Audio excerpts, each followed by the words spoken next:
Can't begin to tell you how grateful I am for your prayers for my mother-in-law. Please pray for her husband, pray for my wife and my sister-in-law, and for me if you would. I greatly appreciate it.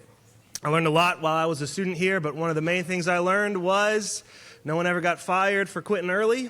So short and sweet is the goal. I don't know about the sweet part, but short probably. In Romans chapter 1, verse number 25, Paul writes of those outside of Christ that they have traded the truth of God for a lie. I think it is human nature, or whatever you'd like to call it, to believe a convenient lie versus a hard, difficult truth. And we do it all the time in little ways. You open up a bag of chips, and what do you say to yourself after you've eaten 10, 20, 15, 50? Just one more, right? And you say that to yourself 10, 20, 30, 50 more times. And you keep lying to yourself. When it's time for bed and you know you've got to be up early the next day, and you're watching television, you say, just one more episode, and I'll call it a night. And, well, before you know it, one episode turned into a whole season of television, and it's time to go to work already.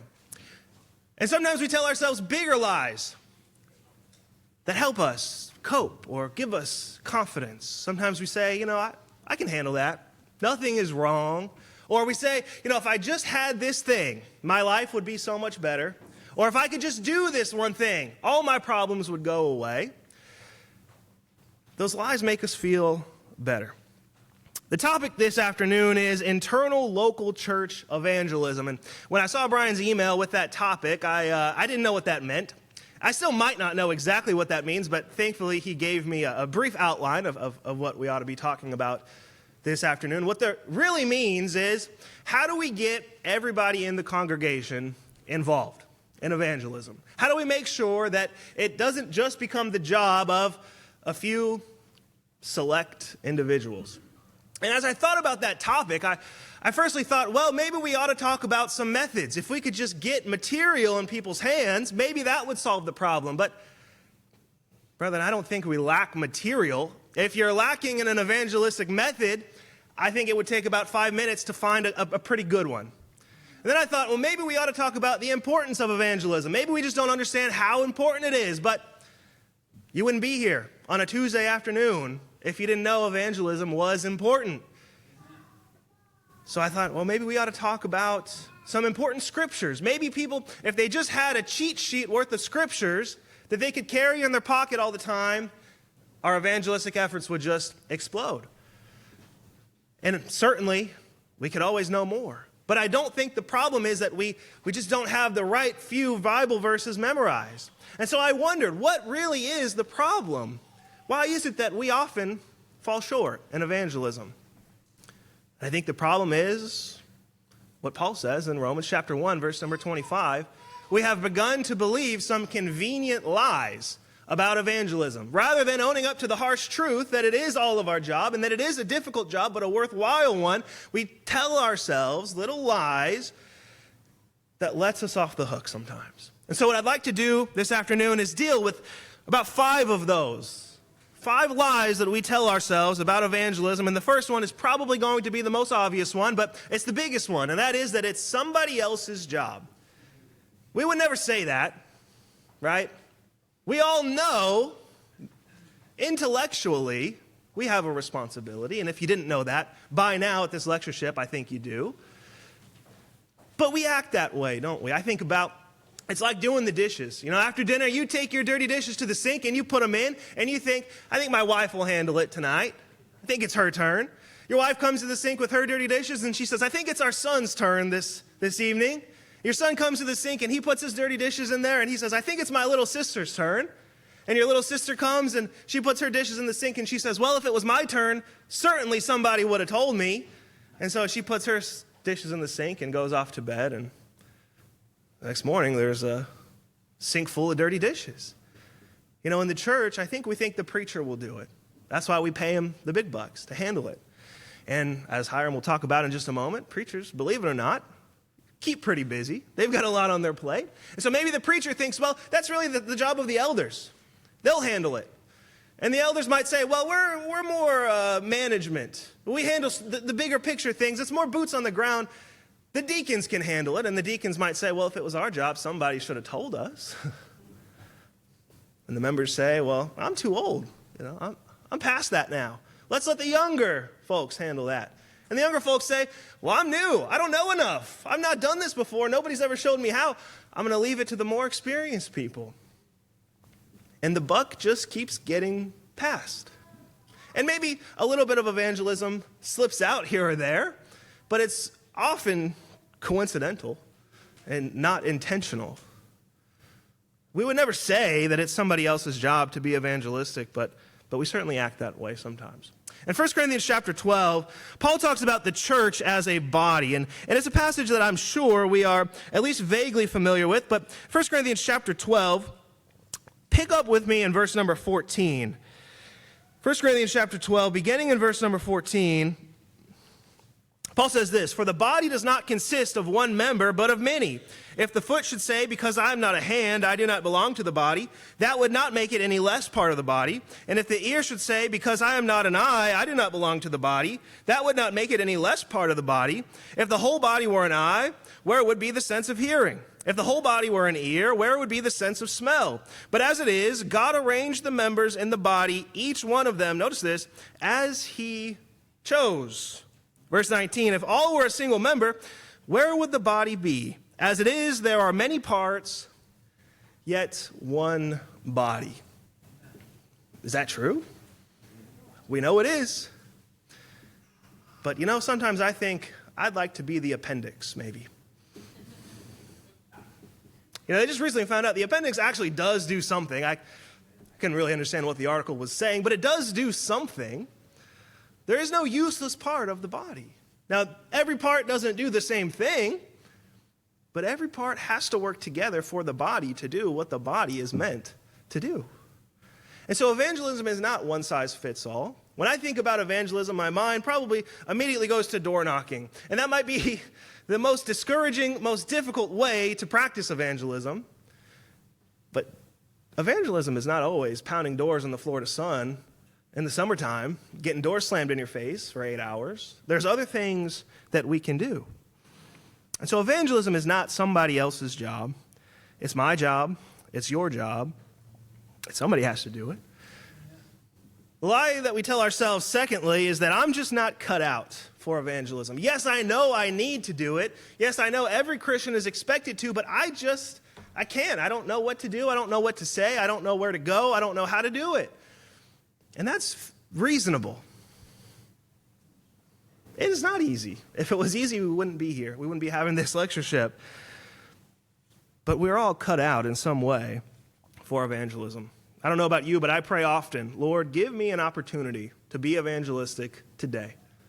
And I hope that's a prayer that we all offer up. But when we offer that prayer, what does the answer to that prayer look like in our minds? When we pray that, what are we actually asking God to do? Lord, give me somebody who will pound on my door, begging me to baptize them right now. That's the opportunity I have in my mind when I pray, Lord, give me an opportunity. Send somebody kicking and screaming, begging to get in the water. Does that often happen? I don't know that that's ever happened. Maybe it has. So what are we really praying for when we say, Lord, give me an opportunity? Only I know that for me, and maybe only you know that for you, but do we think that God doesn't give us opportunities? We know he does. We just have to find our place in that. And I want to be very practical in this lesson, but I don't know what you can do and can't do. I don't know the specifics of your congregation. We could go through a list of 100 things that maybe you could do, maybe you could try this, but I don't want us to just throw things against the wall this afternoon and see what might stick and what might not. But think about it. Spend some time this week or next week after the lectureship thinking about, what can I do? What am I maybe halfway decent at that could be useful? And we know some of the familiar things. A card ministry. Can you write words in the English language? If you can do that, and if you can afford a 50-cent stamp, you can send somebody a card. Do you have access to the internet? If you don't, you can go to the library. I think it's still free. You can have access to the internet. You can share the gospel with somebody on there. Facebook accounts, I think, are still free. You can do something. I can do something, but maybe I don't spend enough time thinking about exactly what it is I can do. I can tell you all the things I can't do, but what can I do? If I've never stopped to think about that, then that explains my problem. One of the big things, especially one of the things that I talked about in the book, is about how being friendly is, I think, the easiest and most impactful way to be evangelistic. Does your congregation ever get a visitor? We live in Florida. A lot of people come down here. A lot of people come stay with families, and maybe they come and visit. A lot of people are moving down here. They're looking for churches. If you've ever gotten a visitor, what are we doing with that visitor? I will never forget, one time my wife and I went up to Savannah, Georgia, and I won't mention the name of the congregation, but it was a Wednesday night, and we walked in, and, preacher time, I try to be about 10 minutes early. So I walk in 10 minutes early, and there's about 5 or 6 people sitting there in this cold, dark room. Half the lights are out, And we walk in, and everybody turns around and look at us like the good people of Tokyo look at Godzilla coming up out of the water, wide-eyed, horrified that somebody had just walked into their church building on a Wednesday night. And we sat down, and do you think anybody came up and said hello? No. After the Bible class, we sat there for a moment. Nobody came over, so we got up and we left. And that's not the only time that's ever happened. That's not the only place we've ever been where that's been the case. Now, if I asked you, is your church friendly? Anybody here going to say no? We all think our church is friendly. And our churches probably are friendly, but we're friendly to one another. I've got my little group that I go and I talk to, and we get along, and we have common interests, and I'll go and mingle with this group sometimes, and we get along pretty well. But are we friendly to the people on the outside? The greatest evangelists in the world might be able to get people in our church buildings, but what are they going to find when they get there? We're going to look at them with eyes like saucers? We're going to pretend like we didn't see them walk in and hope that they get out before I have to go out the back door? What good is that? If we can smile and if we can shake hands with somebody, that's evangelism. If we can treat the visitor like we actually maybe care about them a little bit, that's evangelism. And maybe that's your role in evangelism. Maybe you're not the person going out and doing the studies and knocking the doors or posting online or doing whatever, but maybe when a visitor does come, you can say, "Hi, my name is whatever. Would you like to sit with me?" What brings you in? Maybe I can find something in common with them. And we'll talk more about how we can maybe take advantage of those opportunities in just a moment. But it's been mentioned, I think, in just about every lesson to this point, but the Samaritan woman in John chapter 4. Would you expect that she could do anything for the kingdom of God? Her profile doesn't look very good, does it? She's an outcast. She's been married more times than anyone should be married. Yet she goes into the village, and what have we seen so many times so far this week? She goes in, she says, "I met a man who knew everything. He is the Messiah. Come and see." At least that's, the paraphrase version. And this whole town knew. But I think specifically also about Moses. In Exodus chapter 4, I think we know the story. God goes to Moses and he says, "Moses, you are going to lead my people out." And Moses says, "No, thank you." He says, I can't do this, I can't do that, I've got this problem and that problem. And you remember the last excuse, the last line of defense that Moses had was what? You remember? He says, "I can't speak. It's funny, he's been talking to God this whole time, but he says, "I don't know how to talk well to people. I'm not eloquent." And look at verse 10 of Exodus chapter 4. Moses said to the Lord, "Oh, my Lord, I am not eloquent, either in the past or since you have spoken to your servant, but I am slow of speech and of tongue." Then the Lord said to him, "Who has made man's mouth? Who makes him mute or deaf or seeing or blind? Is it not I, the Lord? Therefore, go, and I will be with your mouth and teach you what you shall speak." Instead of focusing on the things that I can't do, and trust me, that is a long list, I remember the one who goes with me, the one who has given me any ability that I might have. Line number 2, I just can't do anything. I'm not cut out for evangelism. That's what Moses said, but God knew differently. Line number 3 is that people just aren't interested in spiritual things anymore. I would be evangelistic, but it's just a waste of time. The world is just a terrible place these days, and we are the last good people on planet Earth is sometimes the mindset we take. It's just us. Everybody else is just too far gone. Is that true? I think the number of people that are anti-religion, I think, has grown. And what we often see is that there is this very vocal minority that we hear about and we think about. And this very small percentage gives us an impression of what we think the larger population is. So there is no doubt that church attendance is down. People are more anti-religion maybe than ever before, at least here in this country. But people are still interested in spiritual things. Only about 5% of the population in this country identify as atheists. 5 out of 100 people say there is no God, and I'm relatively certain about that. 29% say that they're just not religious. Maybe God exists, maybe he doesn't. I just never thought about it. I don't really care about it. It's whatever. And the rest, I'll let you do the math on that, 60-something% are in some way spiritually minded. But we don't need the numbers to know that, do we? Think about your area. Are there denominations in your area? How are they doing? In our area, and it is a growing area, it's kind of odd. It's you drive past a bunch of cow fields and then you're in a downtown, and it's a growing area. It's rural, but not really rural. There are churches that can't find space for people. I drive past a bunch of them on the way to our building, First Baptist Church in Mount Dora. They can't find space for people to park their cars. They're building a massive community church 5 minutes from us down the road. And I talked to someone recently. My wife and I are kind of in the beginning process of maybe buying a house, and so we're going around talking to the sales guys or whatever, and he wants to be nice and friendly, so we're making conversation, and he asked what I do, and I tell him, actually, I preach for the Sorrento Hills Church of Christ just down the street. You'd love to have you. And he said, well, actually, I'm an elder at the so-and-so community church in Orlando. And I said, wow, really? He said, yeah, I'm one of 24 elders. And when we first started going there 15 years ago, there were about 200 members. And now we're up to about 5,000.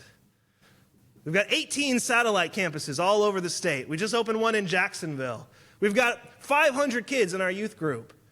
We support missionaries. We send $100,000 a month to benevolence. And we say people just aren't interested in spiritual things. It's not true. People are open. 82% of people said that if their friend invited them to a worship service, they would come. So think of 10 people that you know that are unchurched. The statistics say 8 of them will come with you if you just ask them to. But are we asking?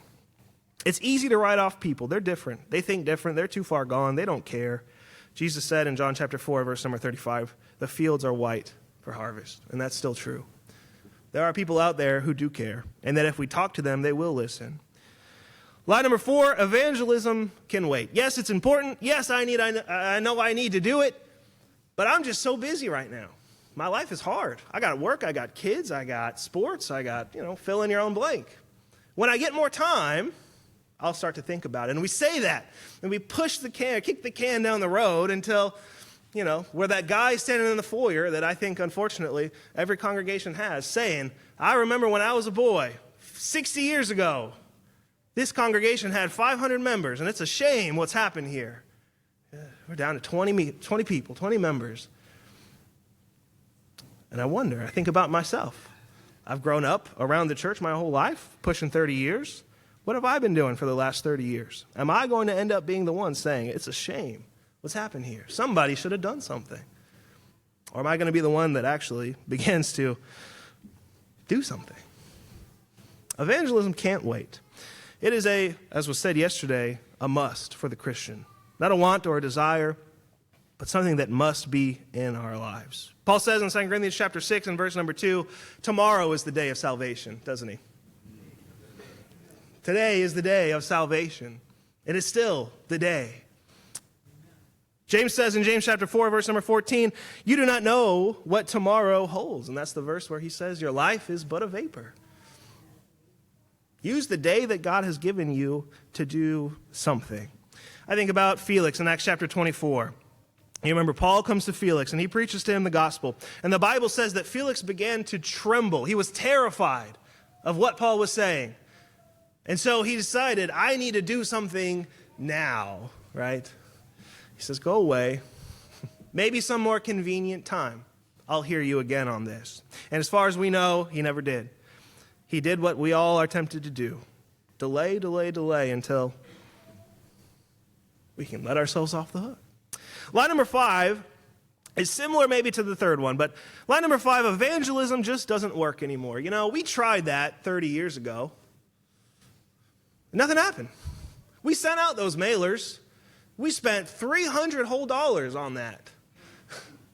And not a single person got baptized. So why would we do that again? We went door knocking last year, I thought, and I don't see anybody new.